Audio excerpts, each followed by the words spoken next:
Hallo, hier sind wieder Patrick und Christian von AKA. Hallo zusammen. Und in diesem Video geht es um unser Bio-CO2 und die häufigsten Fragen dazu.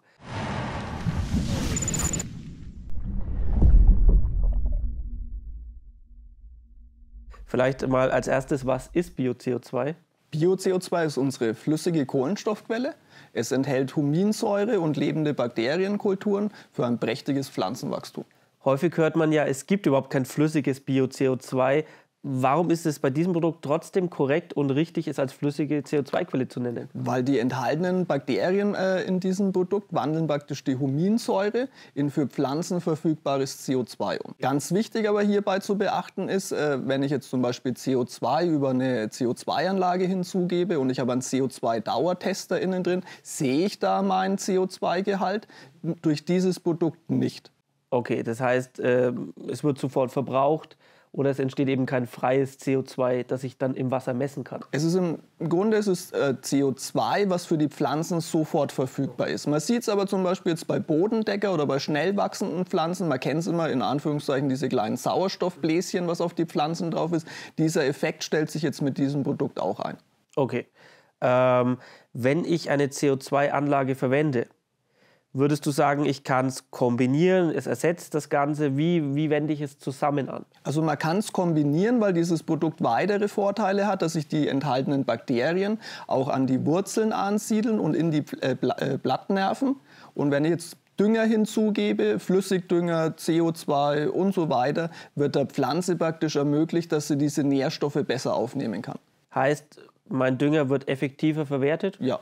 Ich kann vielleicht sogar meinen Dünger zurückfahren etwas, weil die Pflanze einfach mehr nutzen kann. Könnte man. Man sollte es halt schauen, vom Pflanzenwachstum her immer das gut beobachten. Und wenn man merkt, okay, diese Anfangsdosierung reicht, dann würde ich die dann auch beibehalten. Okay, und wie immer gilt wahrscheinlich, übrige Pflanzen, weniger Probleme mit Algen. Was ja auch immer ein wichtiger Punkt ist.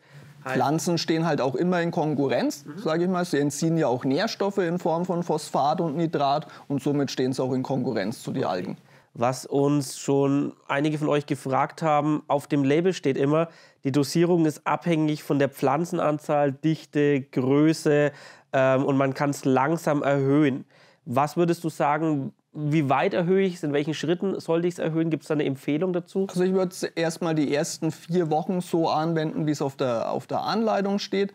Wenn man merkt, okay, man hat schon gutes Pflanzenwachstum, aber man könnte vielleicht noch ein bisschen herauskitzeln, dann kann man es bis aufs Doppelte noch erhöhen. Okay, also ist auch problemlos, das ist problemlos möglich.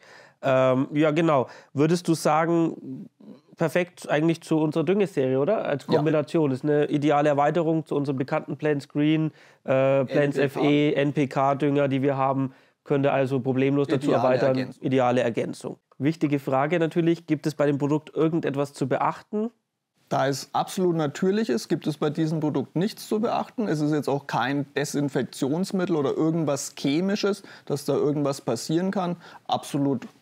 Okay, die Frage stellt sich ja oft. Aber hier habt ihr was rein Natürliches, was für jedes Süßwasserbecken geeignet ist, ohne Wechselwirkungen. Ja, probiert's aus. Wenn ihr Fragen dazu habt oder zu weiteren Produkten, meldet euch bitte einfach im Social-Media-Bereich bei uns oder per Telefon, ja, per E-Mail. Wir stehen da immer mit Rat und Tat zur Seite, lassen da keinen mit den Produkten alleine natürlich. Und ansonsten sagen wir natürlich Danke fürs Zuschauen und bis zum nächsten Mal. Bis zum nächsten Mal.